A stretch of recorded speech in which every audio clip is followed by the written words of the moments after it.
Ngobrol kita ini Bang Masinton Ya, Pasaribu dari PD Perjuangan dan Mas Gun Gun Irianto, analis politik kami, Sapa Indonesia dari UIN Syarif Hidayatullah. Kita sempat mendengar turunkan Pak Jokowi sebagai presiden. Nah, hal-hal seperti ini kenapa bisa muncul juga, Mas Ya, Gun?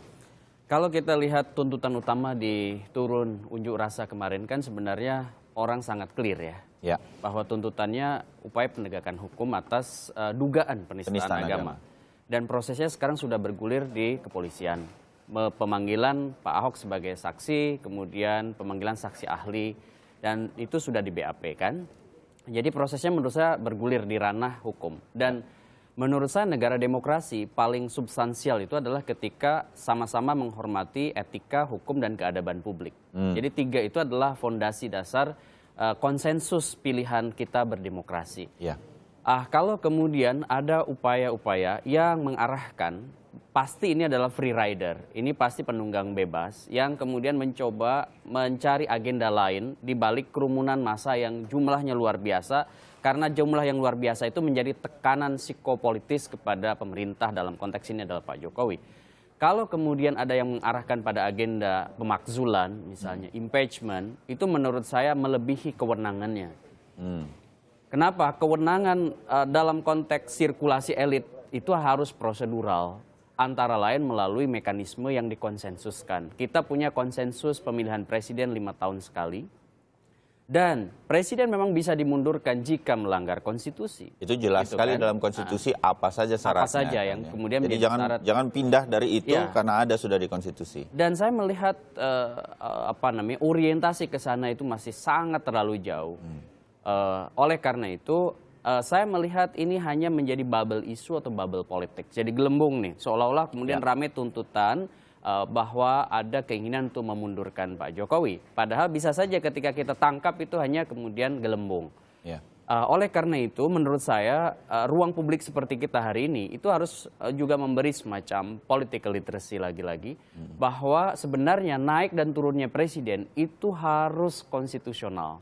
Ya. Dan kalaupun mundur di tengah jalan itu karena amanat konstitusi juga begitu. Jadi kalau kemudian ada upaya yang kemudian berupaya secara masif, secara eksesif itu merusak tatanan, itu kan juga akan berbahaya bukan hanya 1-2 tahun, tetapi bagi Indonesia jangka panjang, karena siapapun presiden bisa diturunkan di tengah jalan. Meskipun sekarang Mas Bayu tahu persis, untuk menurunkan presiden melalui cara pemakzulan itu tidak semudah di era-era sebelumnya seperti dialami oleh Gus Dur. Gitu. Ya, oke. Bang Masinton, Anda sudah lama sekali di dunia politik, Anda melihat elit-elit politik yang sekarang juga adalah sahabat-sahabat kental Anda.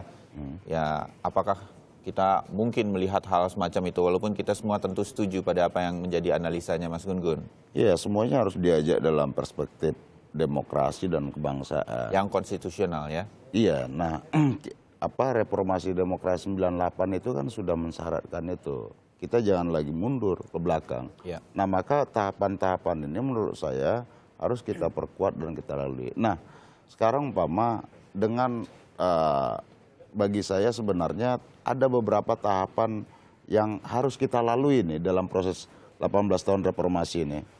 Kalau pada masa Orde Baru, ya, siapa yang ingin duduk dalam sebuah posisi-posisi jabatan, baik di organisasi, di kekuasaan, di pemerintahan, dia pasti terafiliasi dengan rejim Orde Baru pada masa itu. Nah, kemudian dalam aspek gender, itu juga porsinya sedikit, sangat minim pada masa Orde Baru, ya. Ya. Kemudian pada tahapan kebebasan berbicara, berorganisasi, berpendapat, itu minim. Nah, ketika pada masa reformasi ini bisa, ya, karena ada perubahan desakan reformasi dan demokrasi tadi. Presidennya bahkan pernah perempuan gitu ya.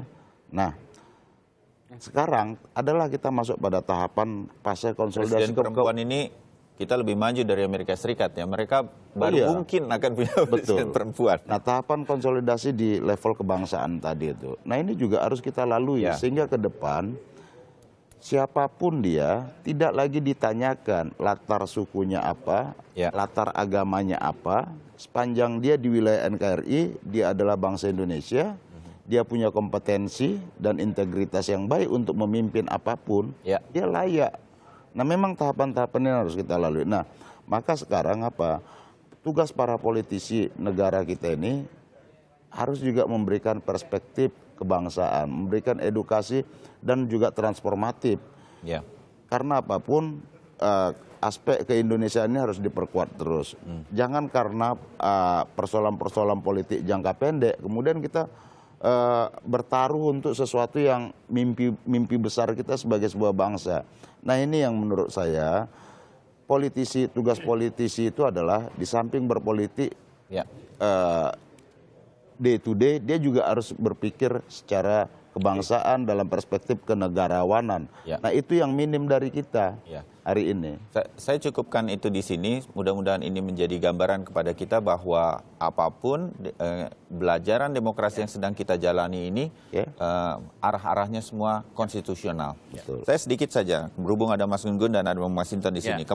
Mulai kemarin Presiden juga melakukan komunikasi politik lagi. Harian Kompas menyebutkan ini di halaman muka karena bertemu dengan beberapa elemen lagi, termasuk dengan TNI, PBNU, dan hari ini akan bertemu juga dengan Muhammadiyah, gitu. Dan silaturahmi harus berlanjut terus. antara Bang elemen Masinton, bangsa. ini Presiden melakukan hal ini lagi pasca 4 November. Ada yang bisa diberikan di belakang layar ini? Nah, ini yang harus dilakukan terus-menerus. Bukan hanya karena ada aksi. Nah, kita juga bisa itu juga jadi terlalu reaktif. Ya. Karena apapun, pondasi kebangsaan ini juga sejarahnya dibangun melalui ikatan-ikatan emosional dan ikatan-ikatan silaturahmi antar para tokoh, kemudian antar elemen, sehingga mengikrarkan diri menjadi sebuah bangsa. Nah, historis ini yang harus terus, karena apapun politik kita itu adalah guyup. Ya. Silaturahmi itu menjadi penting, itu yang membedakan budaya demokrasi kita di Indonesia ini dengan yang di barat sana. Masyarakat yang lebih, kita ini kalau silaturahminya berjalan, ideologinya berbeda, kalau silaturahminya jalan, dia akan mencari titik persamaannya, bukan melebarkan perbedaannya. Boleh nggak kalau kemudian saya juga melihat begini, bahwa 4 November satu tahapan selesai. Karena ini belum sepenuhnya selesai, Mas Gun sama Bang Masinton. Karena Presiden masih terus menjalin komunikasi ini karena ya sebagai orang awam saya mengatakan begini, nanti kalau kepolisian sudah menetapkan apapun mengenai Basuki Cahayapurnama kasus dugaan penistaan agama, bisa saja hal ini tidak memuaskan semua pihak, begitu. Anda melihat ini nggak? Ya, sangat ya. Ini konteksnya memang tepat seperti Mas Bayu bilang, bahwa ini proses yang masih berjalan dan resiko-resiko politik masih sangat mungkin muncul. Contoh misalnya masa turun ke jalan masih sangat berpotensi besar ketika misalnya ada tuntutan yang merasa tidak terpenuhi. Ya. Oleh karena itu, menurut saya Presiden dalam kapasitas sebagai kepala pemerintahan tentu punya keinginan, niat politik, dan niat baik untuk kemudian melakukan yang disebut public relation politik. Public relation Iya, itu politik. public relation politik karena orientasinya dua kan. Pertama adalah niat baik dan understanding. Jadi goodwill and understanding.